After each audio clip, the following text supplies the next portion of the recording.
বাংলাদেশের নিরাপত্তায় লালমনিরহাট বিমান ঘাঁটি হতে পারে সবচেয়ে বড় পদক্ষেপ।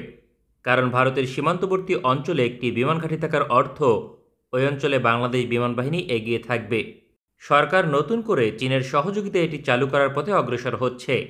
লালমনিরহাট বিমান ঘাঁটি কেন বাংলাদেশের জন্য এত গুরুত্বপূর্ণ, এ বিষয়ে বিস্তারিত তুলে ধরব আজকের প্রতিবেদনে।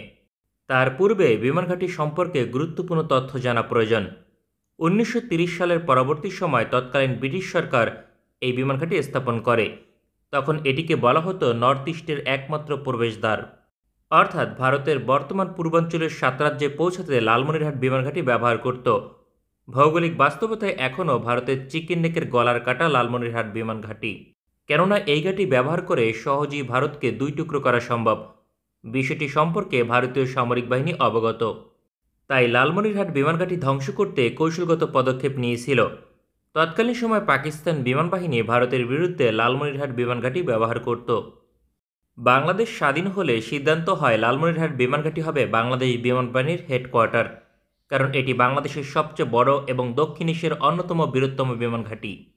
তবে পার্শ্ববর্তী দেশটি চাপ দিলে বিমান ঘাঁটি বন্ধ করতে বাধ্য হয়। কয়েক বছর পর 1980-র দশকে প্রেসিডেন্ট জিয়াউর রহমান বিমান ঘাঁটি চালু করার সিদ্ধান্ত নিয়েছিল। পরবর্তীতে তার মৃত্যু হলে কার্যক্রম বন্ধ হয়। এরপর কয়েক দশকে এ নিয়ে আলোচনা হয়নি। সময়ের দাবি অনুযায়ী দেশের উত্তরাঞ্চলে মানুষের জন্য নতুন বিমানবন্দর প্রয়োজন দেখা দেয়। 2019 সালে চীনের সাথে আলোচনা হয় প্রয়োজনীয় অবকাঠামো নির্মাণ করে লালমনিরহাট বিমানবন্দর চালু করবে। কোনো এক রহস্যময় কারণে সরকার বাধ্য হয় সেই প্রকল্প বাতিল করতে। কারণ উত্তরাঞ্চলে একটি বাঁধ নির্মাণ করতে যেখানে ভারতের চাপে সরে আসতে বাধ্য হয়, সেখানে বিমান ঘাঁটি স্থাপন করা সেই সরকারের পক্ষে কোনোভাবেই সম্ভব নয়। এক কথায় পার্শ্ববর্তী দেশের রাজনৈতিক প্রভাবে বাংলাদেশ লালমনিরহাট বিমান ঘাঁটি চালু করতে পারেনি। স্বাধীনতার পর 50 বছর অতিক্রম করলেও কোনো সরকারের পক্ষে দিল্লির বাধা উপেক্ষা করা সম্ভব হয়নি। বাংলাদেশের নিরাপত্তার স্বার্থে লালমনিরহাট বিমান ঘাঁটি অত্যন্ত প্রয়োজনীয় একটি প্রকল্প, কারণ ভৌগোলিক এবং অবকাঠামোগত দিক থেকে বড় ধরনের সুবিধা পাবে বাংলাদেশ বিমান বাহিনী। এই ঘাঁটির দূরত্ব ভারতের সীমান্ত থেকে মাত্র 10 কিলোমিটার। ভারতের সবচেয়ে বড় দুর্বলতা চিকেন নেক, তার মাঝে অবস্থান করছে লালমনিরহাট বিমান ঘাঁটি।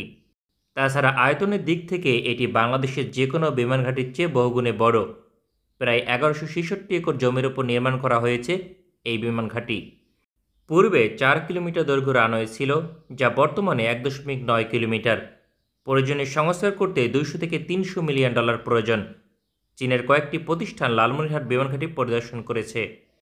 অন্তর্বর্তীকালীন সরকার এ বিষয়ে আলোচনা এগিয়ে নিচ্ছে।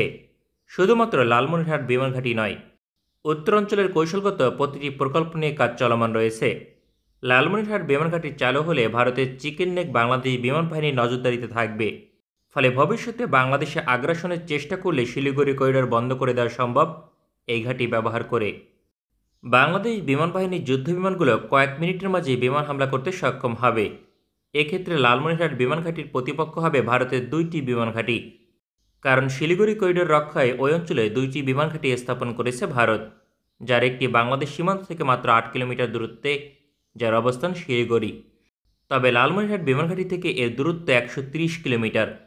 এই ঘাঁটির নাম বাগডোগরা, যেখানে ভারতীয় বিমান বাহিনীর SU-30MK যুদ্ধবিমান রয়েছে 1 স্কোয়াড্রন, অর্থাৎ 18টি।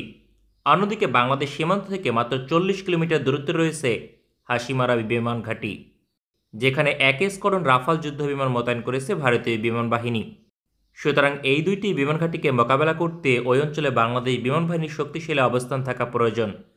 যদিও ভারতীয় বিমান বাহিনীর প্রধান টার্গেট চীনকে মোকাবেলা করা, তবে ভবিষ্যতে বাংলাদেশও ভারতের নিকট নিরাপদ থাকবে না, কারণ ভারতের দীর্ঘমেয়াদী পরিকল্পনার অংশ হিসেবে বাংলাদেশের ভূখণ্ড দখল করার সম্ভাবনা রয়েছে। অন্যথায় ভারতীয় সামরিক বাহিনী পূর্বাঞ্চল 7 রাজ্য বাঁচাতে পারবে না, কারণ চিকেন নেক বন্ধ হলে ভারতের আর কোনো উপায় থাকবে না। ফলে বাংলাদেশকে দখলের চেষ্টা করবে, যাতে পূর্বাঞ্চলে সৈনিক এবং রসদ পৌঁছাতে পারে। সুতরাং বাংলাদেশকেও প্রস্তুত থাকতে হবে।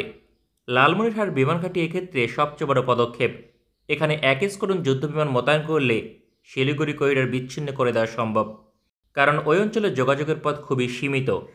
এক্ষেত্রে বিমান বাহিনী 4 থেকে 5টি মিসাইল দিয়ে গুরুত্বপূর্ণ অবকাঠামো টার্গেট করলে কয়েক সপ্তাহ লাগবে রসদ পৌঁছাতে। তাই ভারতীয় সামরিক বাহিনীর দুর্বল অবস্থানে শক্তিশালী পদক্ষেপ গ্রহণ করলেই নিরাপদ থাকবে বাংলাদেশ। তবে এগুলো বাস্তবায়ন করতে এই বিমান ঘাঁটির পাশাপাশি প্রয়োজন আধুনিক যুদ্ধ বিমান। এক্ষেত্রে গুরুত্বপূর্ণ পদক্ষেপ ইতিমধ্যে নিতে শুরু করেছে প্রতিরক্ষা দপ্তর। সুখবর হচ্ছে, যত দ্রুত সম্ভব যুদ্ধ বিমান সংগ্রহের পথে রয়েছে বাংলাদেশ বিমান বাহিনী। এক্ষেত্রে অত্যাধুনিক প্রযুক্তির যুদ্ধ বিমান খুব শীঘ্রই যুক্ত হতে চলেছে, যা দিয়ে ভারতের যে কোনো যুদ্ধ বিমানকে মোকাবেলা করা সম্ভব হবে। আমাদের ভিডিওটি পছন্দ হলে আমাদের সমর্থন করতে সঙ্গে থাকুন। ভালো থাকবেন সবাই। দেখা হবে পরবর্তী কোনো ভিডিওতে।